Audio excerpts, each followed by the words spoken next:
Menteri Pertahanan Teheran Brigadir Jenderal Aziz Nasirzadeh dengan tegas membantah klaim Israel yang menyebut jet-jet tempur IAF menyerang wilayah udara Iran dalam serangan 26 Oktober. Bantahan ini disampaikan Nasirzadeh di sela-sela sidang kabinet di Teheran pada Rabu 30 Oktober. Menhan Iran Nasirzadeh mengatakan bahwa Israel gagal melumpuhkan sistem anti-rudal Iran. Pejabat tersebut menekankan bahwa Komandan IRGC memuji sistem anti-rudal buatan lokal. Ia mencatat bahwa persiapan yang baik dalam hal ini membuahkan hasil.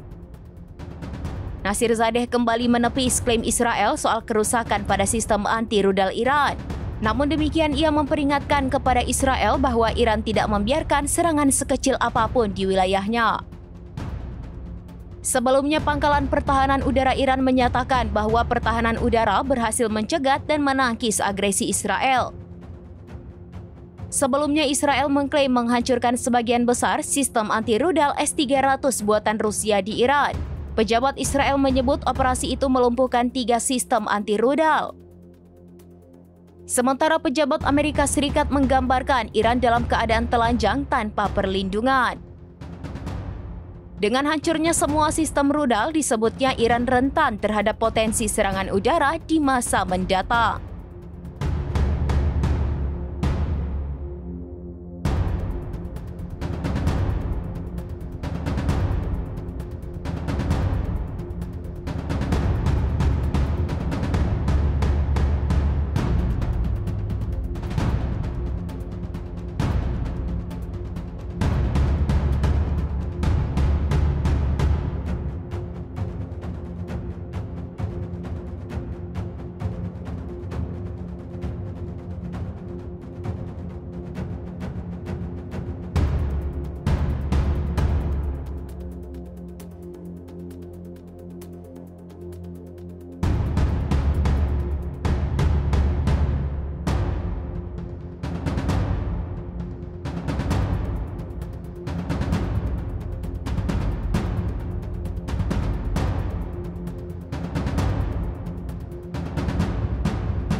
Download Tribun X sekarang, menghadirkan lokal menjadi Indonesia.